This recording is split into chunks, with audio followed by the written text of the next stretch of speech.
நடைபெற்றுக் கொண்டிருக்கின்ற இந்த ஊழல் மிகுந்த ஆட்சி, மக்கள் விரோத ஆட்சி, போதை கலாச்சாரமுடைய திராவிட முன்னேற்ற கழக ஆட்சி, வாரிசு ஆட்சி, இதையெல்லாம் அகற்ற வேண்டும் என்பதற்காகத்தான் தேசிய ஜனநாயக கூட்டணியில் அனைத்திந்திய அண்ணா திராவிட முன்னேற்ற கழகமும் கூட்டணி கட்சிகளும் இணைந்து இந்த தேர்தல் களத்திலே போட்டியிடுகிறோம். எப்படி போற்றுதலுக்குரிய பாரத பிரதமர் அவர்கள் 2014 ஆட்சி பொறுப்பை ஏற்று இந்திய துணைக்கண்டம் பின்தங்கி இருந்த இந்த நிலையில் உலகம்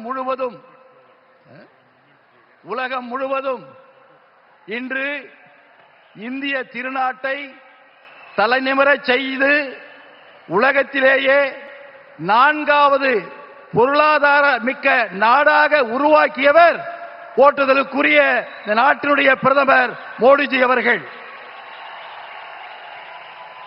அதேபோல இன்று உலக அரசியலில் ஒரு நிச்சயமற்ற நிலை இருந்தாலும் கூட இந்திய திருநாடு இந்த நிச்சயமற்ற நிலைக்கெல்லாம் முடிவு காணக்கூடிய ஒரு தலைவர் இந்தியாவில் தான் இருக்கிறார்.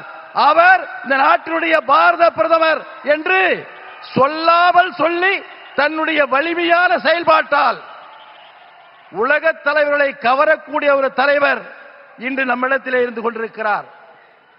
அதேபோல தமிழகத்தில் ஒப்பாரும் மிக்காரும் இல்லாத அனைத்திந்திய அண்ணா திராவிட முன்னேற்ற கழகத்தினுடைய நிறுவன தலைவர் புரட்சி தலைவர் எம்ஜிஆர் அவர்கள் 11 ஆண்டு காலம் தமிழகத்தில் பொன்னாட்சியை கொடுத்தவர் புரட்சி தலைவர் எம்ஜிஆர்.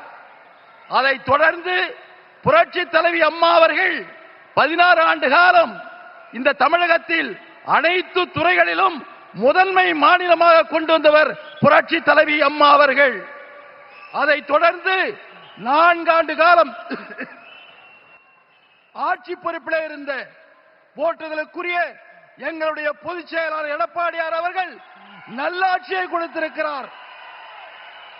எப்படி பிரதமர் அவர்கள் ஆட்சி பொறுப்பேற்ற இந்த 11 ஆண்டு காலத்தில் வறுமையிலே வாடிய 20 கோடி மக்களை வறுமையிலிருந்து மீட்டெடுத்து மீண்டும் நல்ல நிலைக்கு கொண்டு வந்தாரோ, அதை போல மீண்டும் தமிழகம் அனைத்து துறைகளிலும் முதன்மை மாநிலமாக வர வேண்டும் என்று சொன்னால் அனைத்திந்திய அண்ணா திராவிட முன்னேற்ற கழக தலைவர், தேசிய ஜனநாயக கூட்டணி தமிழுடைய தலைவராக இருக்கின்ற எடப்பாடியார் அவர்கள் மீண்டும் முதலமைச்சராக பொறுப்பேற்று